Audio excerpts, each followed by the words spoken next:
ত্রেতা যুগের ধাম রামেশ্বরম, এটি দক্ষিণ দিকে অবস্থিত। এখানে স্বয়ং ভগবান পূজা করেন। আরে ভগবান পূজা করেন এবার কেমন কথা? এ জগতে সকলে ভগবানের পূজা করে, ভগবান আবার পূজা করেন? আচ্ছা, কেমন সে কথা? ভগবান কেনই বা পূজা করতে গেলেন? ত্রেতা যুগে লঙ্কার রাজা ছিল রাবণ। রাবণ সীতা দেবীকে হরণ করল। হরণ করে নিয়ে গেলে ভগবান শ্রী রামচন্দ্র সীতা দেবীকে উদ্ধার করবার জন্য সমুদ্রের তীরে উপনীত হলেন বানর সেনা নিয়ে। কিন্তু সমুদ্র এত উত্তাল, এই সমুদ্র পার হয়ে যাবেন কি করে ওপারে লঙ্কায়? 3 দিন ভগবান শ্রী রামচন্দ্র তিনি সমুদ্রকে স্তুতি করলেন, আপনি শান্ত হন, মার্গ দেখান। কিন্তু সমুদ্র তো কথা শুনল না।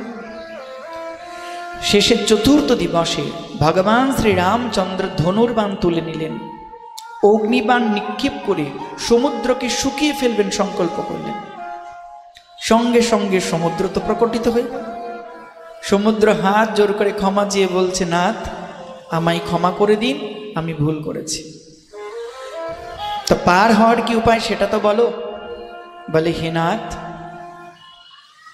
রাম নাম লিখে যদি কোনো পাথরে আমার এই সমুদ্রের বুকে কেউ ছুড়ে দেয়, তবে রাম নামের বলে সমুদ্রে সেই পাথর ভাসবে। আমি কথা দিচ্ছি, সাধারণ পাথর যদি সমুদ্রে ফেলে দাও ডুবে যাবে। কিন্তু সেদিন ত্রেতা যুগে রাম নাম লিখে যত পাথর সমুদ্রে দিয়েছিল, সমস্ত পাথর সমুদ্রের বক্ষে ভেসেছিল। এই প্রকারে ভগবান শ্রী রামচন্দ্র সেতু নির্মাণ করবেন। তার পূর্বে ভগবান শ্রী রামচন্দ্রের অন্তরে ইচ্ছা জাগল, ভূত ভাবন ভোলেনাথ দেবাদিদেব মহাদেবের তিনি স্থাপন করে তাকে পূজা করবেন।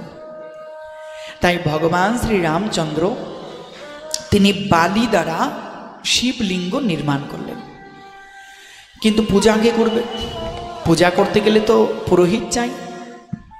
তো এমন কোন নিষ্ঠাপরায়ণ পুরোহিত আছে যে স্বয়ং ভগবান শ্রী রামচন্দ্রের প্রতিষ্ঠিত শ্রী বিগ্রহের শিবলিঙ্গের পূজা করতে পারে?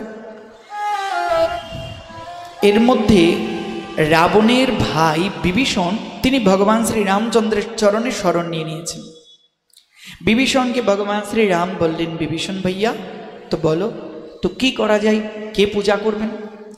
এমন বিদগ্ধ পণ্ডিত পুরোহিত নিষ্ঠাপরায়ণ কে আছে? তো বিভীষণ বললেন, হে শ্রীরাম,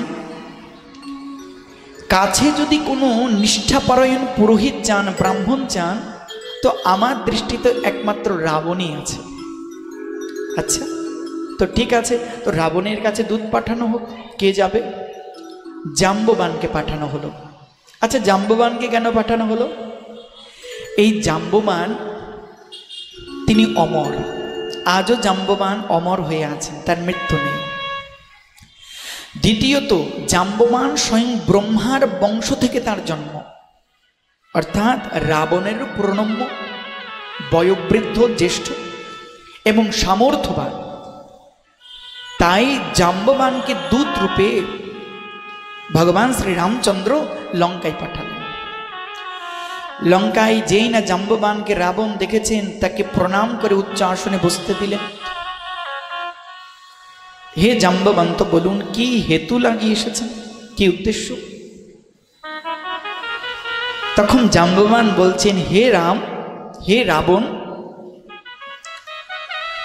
আমাদের এক যজমান আছে, যে যজমান ভূত ভাবন মহাদেবের পূজা করতে চায়, কিন্তু আমাদের যজমান বনবাসী, তার কাছে পূজা করার সমস্ত উপাচার নেই।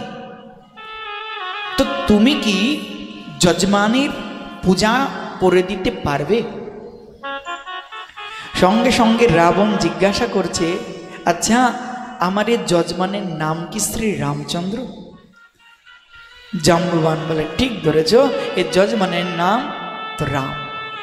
আচ্ছা বেশ, কিন্তু শোনো, এ যজমান শ্রীরাম, যজমান মানে যিনি পূজা করান, আর পূজক পুরোহিত মানে যিনি পূজা করেন। তো ভগবান শ্রীরাম পূজা করাবেন, তিনি যজমান, আর পুরোহিত শ্রীরাম। তো জাম্ববন্ত বলছেন, দেখো আমাদের যে যজমান শ্রীরাম, তিনি তো বনবাসী, তার কাছে পূজার উপাচার নেই। হয়তো বন থেকে ফল মূল উপাচার পুষ্প তুলসী এনে দিতে পারে, তার অধিক বস্তু নেই। সঙ্গে সঙ্গে রাবণ বলছে, যদি যজমানের কাছে পূজার উপাচার না থাকে, তো যথার্থ পুরোহিতের কর্তব্য থাকে তো নিজের ঘর থেকে বস্তু নিয়ে গিয়ে যজমানের পূজাকে সুসম্পন্ন করা। আর আমি অপূর্ণ পূজারী নই যে যা আছে তাই দিয়ে দেব। গাছে কলা গোবিন্দাই নেবো বলে আমি দেব না, কলা নিয়ে সেই গোবিন্দকে দেব। অতএব যদি নিয়ে যেতে হয় তো আমি নিয়ে যাব, কিন্তু সম্পূর্ণ পূজার পূজক আমি। বেশ, তো কখন যাবে পূজা? সঙ্গে সঙ্গে পাজি পঞ্জিকা উল্টালেন, দেখলেন আগামীকাল ব্রহ্ম মুহূর্তের সুবর্ণ সময় আছে শিবলিঙ্গ স্থাপনের। জাম্ববন্তকে বললেন, আগামীকাল প্রভাত ব্রহ্ম মুহূর্তে গিয়ে আমি উপনীত হব, আপনার যজমানকে প্রস্তুত থাকতে বলবেন। জাম্ববন্ত বলে তাই হবে। জাম্ববন্ত চলে গেলেন, ভগবান শ্রী রামচন্দ্রকে জানালেন। এদিকে রাবণ তার পুত্র মেঘনাথকে ডাকলেন, মেঘনাথ কাছে এসো। কাছে এসেছে মেঘনাথ, যাও পুত্র, দেবী সীতার কাছে যাও, যিনি অশোক বনে শশকী হয়ে বসে আছেন,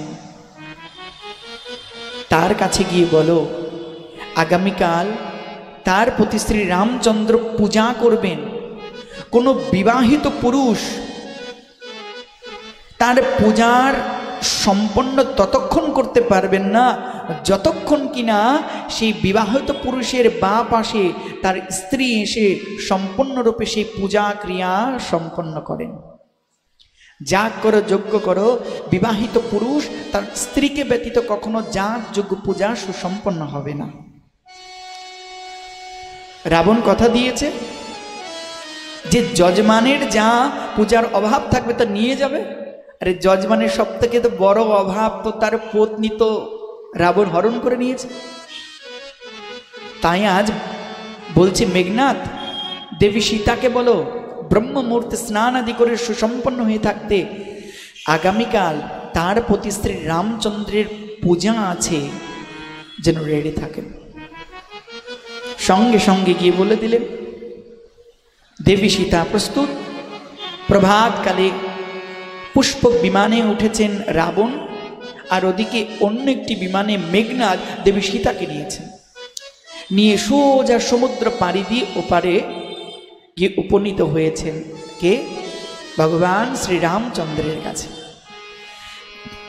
ভগবান শ্রী রামচন্দ্র আস্ত যজমান, তার ঘরে যেই পুরোহিত এসছেন সঙ্গে সঙ্গে প্রণাম। ভগবান তার ভগবত্তা ভাবলেন না আমি ভগবান, আজ ভগবানের কাছে তিনি সাক্ষাৎ আমার পুরোহিত। ভগবান প্রণাম করলেন, যথাযোগ্য আয়োজন হলো, পূজায় বসলেন। সঙ্গে সঙ্গে রাবণ জিজ্ঞাসা করছে শ্রীরামচন্দ্রকে, শ্রীরাম আমার যজমান কি বিবাহিত? যেন কিছুই জানে না। সঙ্গে সঙ্গে ভগবান শ্রী রামচন্দ্র বললেন, হে পুরোহিতজি, হ্যাঁ আমি বিবাহিত। তো বিবাহিতের পাশে তো তার স্ত্রী বসে, যজ্ঞ সম্পন্ন করতে গেলে, পূজা করতে গেলে তো আপনার পাশে কোথায়? সঙ্গে সঙ্গে ভগবান শ্রী রামচন্দ্র বলছেন, দুষ্ট রাবণ আমার পত্নীকে অপহরণ করে লঙ্কায় নিয়ে গেছে, তাই এই মুহূর্তে আমার পাশে আমার স্ত্রী নেই। হে পুরোহিত রাবণ, আপনি এর যথোচিত ব্যবস্থা করুন। দুষ্ট রাবণকে যে দেবীকে হরণ করেছে, পুরোহিত রাবণকে যে পুজো করছে, আরে ব্যক্তি একই কিন্তু চরিত্র আলাদা আলাদা। যেই না বলেছেন রাবণ একটু মৃদু হেসে মেঘনাথকে তুড়িতে বলে, মেঘনাথ হাজির করো। সঙ্গে সঙ্গে দেবী সীতা মাইয়া এসে প্রভু শ্রী রামচন্দ্রকে প্রণাম করে তার বাপ এসে বসে পড়লে, বলে সীতা মাইয়া কি সীতা দেবী বসে পড়েছে, রাবণ পুজো করতে লাগলো। আহা, এমন দিব্য পূজা করছেন।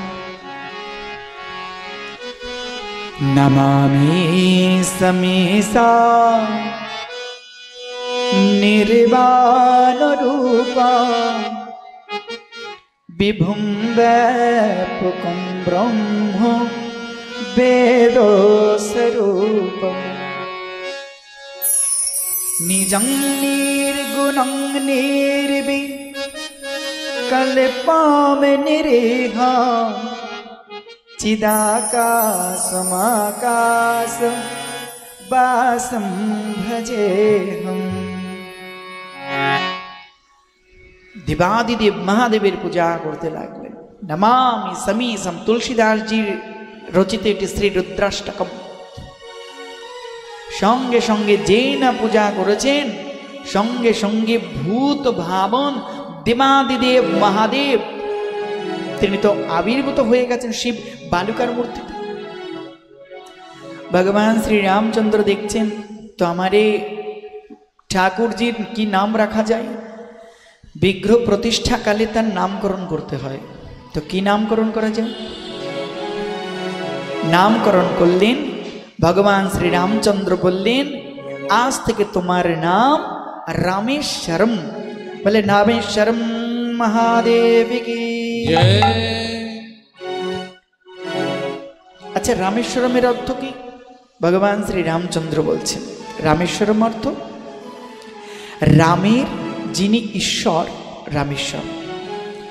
বলার মুহূর্তের সঙ্গে সঙ্গে দেবাদিদেব মহাদেব তিনি শিবলিঙ্গ থেকে প্রকটিত হয়ে গেছেন।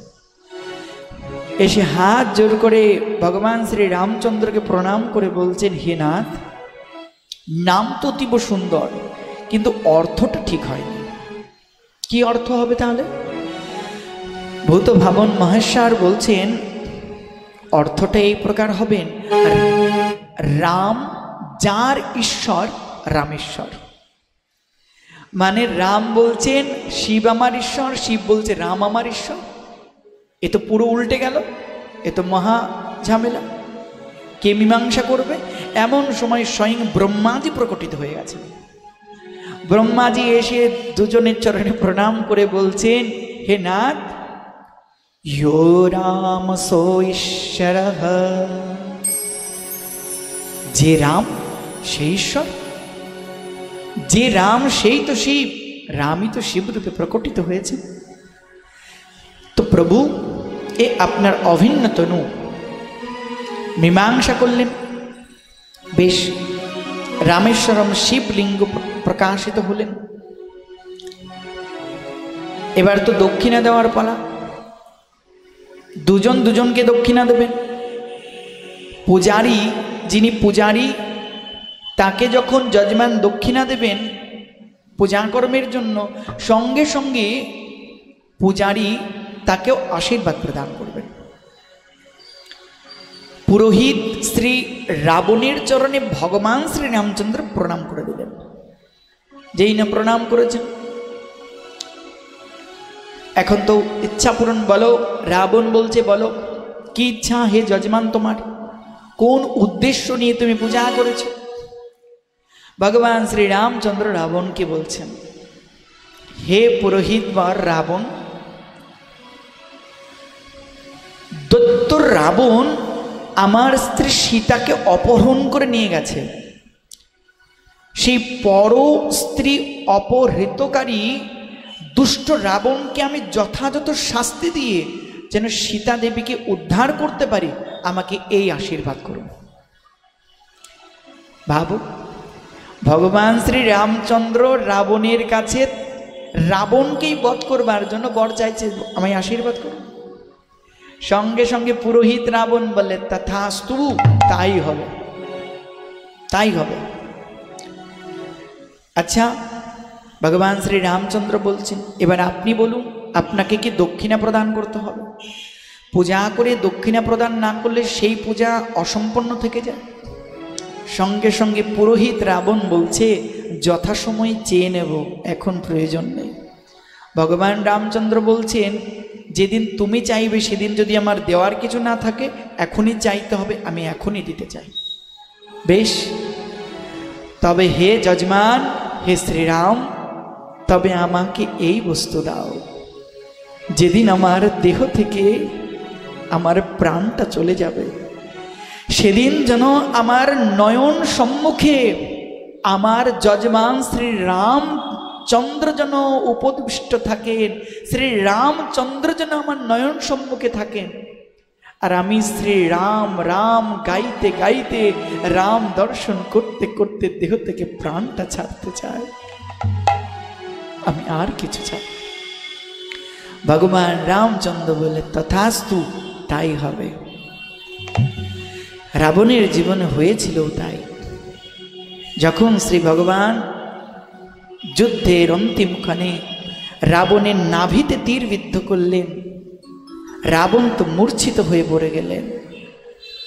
রাবণ যখন জ্ঞান ফিরল, রাবণ মৃত্যুর মুখে যাচ্ছে, রাবণ যখন মৃত্যুর মুখে ঢলে পড়ছে, তখন ভগবান শ্রী রামচন্দ্র তার সম্মুখে দাঁড়িয়েছিলেন।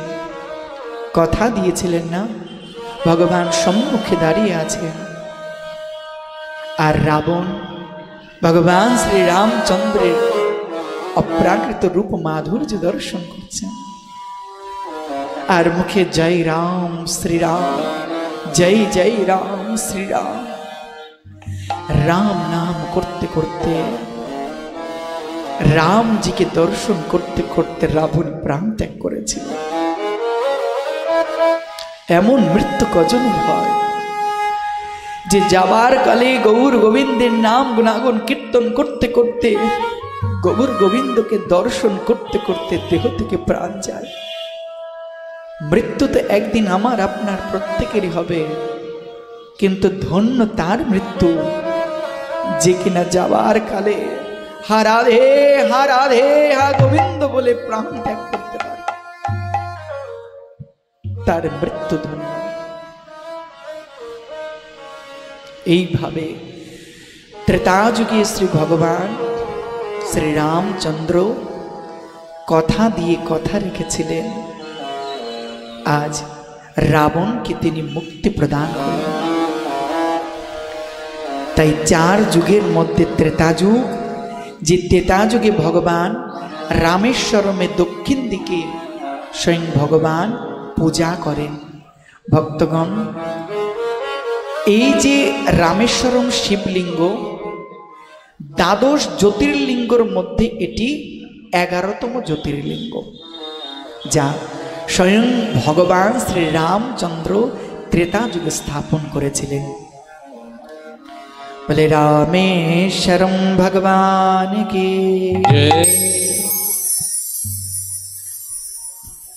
দেবাদিদেব মহাদেবের 5টি মুখ আছে। এই 5টি মুখের আলাদা আলাদা নাম আছে। মহাদেবের প্রথম মুখের নাম তৎপুরুষ, দ্বিতীয় মুখের নাম ঈশান, তৃতীয় মুখের নাম বামদেব, চতুর্থ মুখের নাম অঘোর এবং পঞ্চম মুখের নাম সদ্যজাত। মহাদেবের এই পঞ্চমুখে দেবাদিদেব মহাদেব পঞ্চমুখে রাম নাম গান ত্রিপুরারি, 5 মুখে দেবাদিদেব মহাদেব অহর্নিশি জয় রাম শ্রীরাম জয় রাম করে কীর্তন করে চলেছে।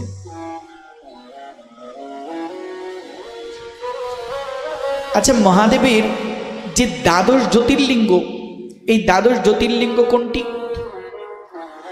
প্রথম জ্যোতির্লিঙ্গের নাম সোমনাথ, দ্বিতীয় মল্লিকার্জুন, তৃতীয় মহাকালেশ্বর, তৃতীয় ওমকারেশ্বর, চতুর্থ কেদারনাথ না পঞ্চম কেদারনাথ, ষষ্ঠ ভীমাশঙ্কর, তারপর বিশ্বনাথ, ত্রম্বকেশ্বর, বৈদ্যনাথ, নাগেশ্বর, রামেশ্বরম, যেটা এই মূর্তি শুনলাম রামেশ্বরম, এবং কৃষ্ণেশ্বর।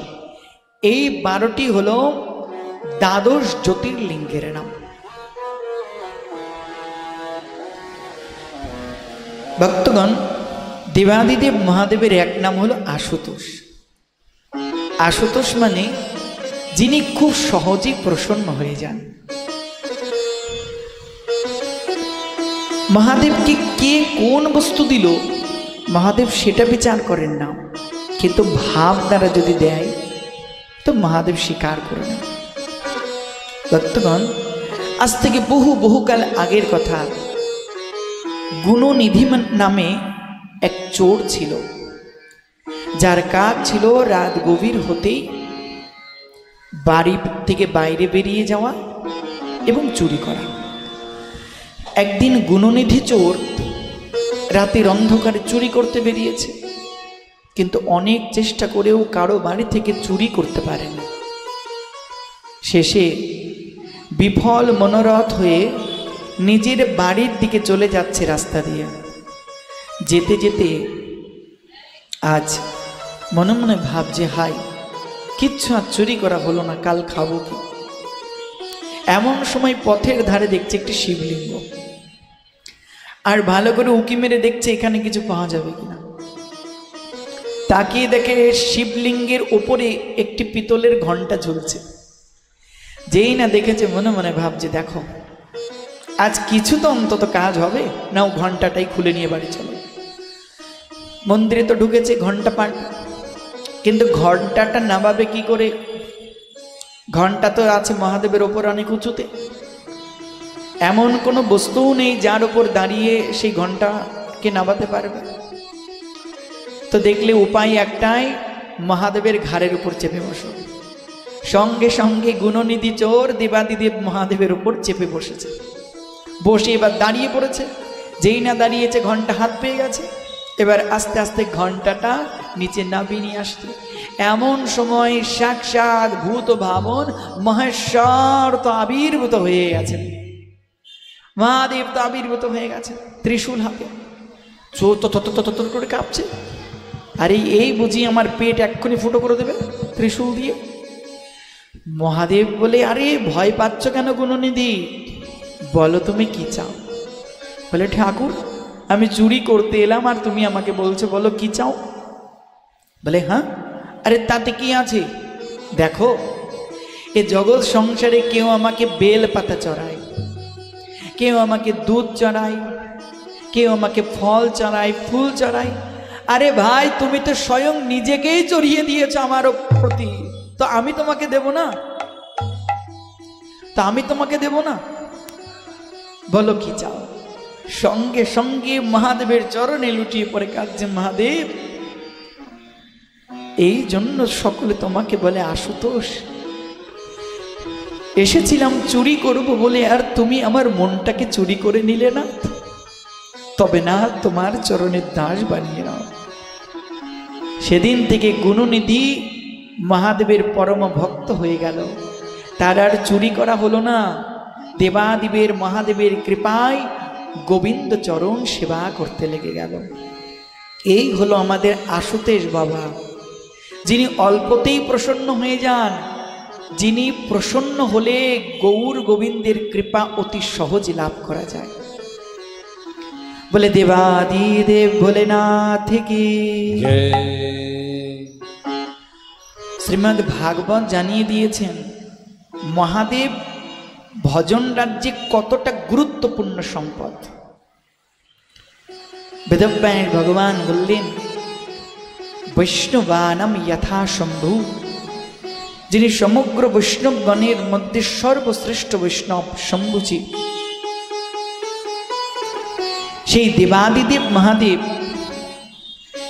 যদি কারো প্রতি সুপ্রসন্ন হয়ে যান, তবে সে অতি দ্রুত মহাদেবের করুণাতে, মহাদেবের কৃপায় গৌর গোবিন্দ চরণ লাভ করে যান। চলুন সকলে মিলে সেই ভূত ভাবন মহাদেবের গুণগান গায়। ओ भोलेनाथ से निराला, गौरीनाथ से निराला कोई और नहीं। भोलेनाथ से निराला, गौरीनाथ से निराला कोई और नहीं। भोलेनाथ से निराला, गौरीनाथ से निराला कोई और नहीं। भोलेनाथ से निराला, गौरीनाथ से निराला कोई और नहीं।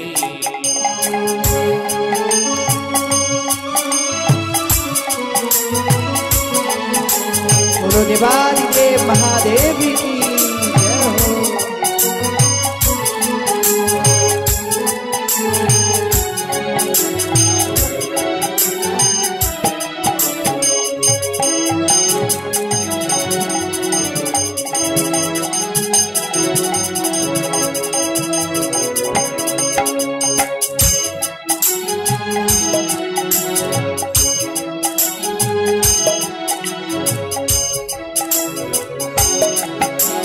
उनका डमरू डम डम बोले, ओ उनका डमरू डम डम बोले, आगम निगम के भेद खोले।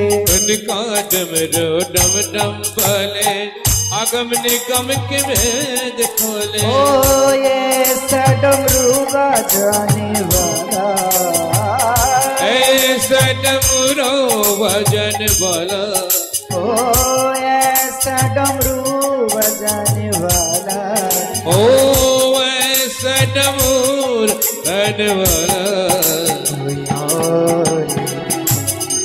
भोलेनाथ से निराला, गौरीनाथ से निराला कोई और नहीं।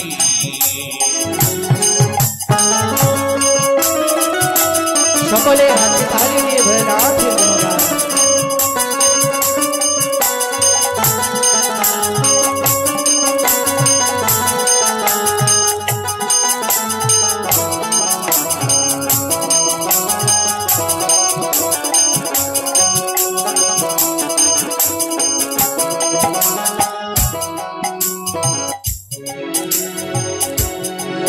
ओ काया जब जब करवट बदले, काया जब जब करवट बदले, पाप चमकते अगले पिछले। काया जब जब करवट बदले, पाप चमकते अगले पिछले। ओ ऐसा जन्म जगाने वाला, ओ हेले वाला कोई और भोलेनाथ से निराला, भोलेनाथ से निराला कोई और नहीं।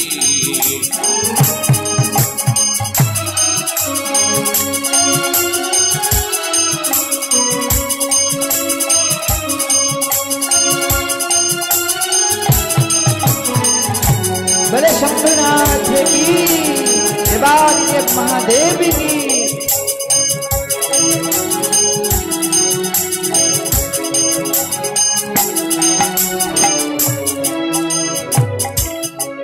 ओ तुमने जग का कष्ट मिटाया,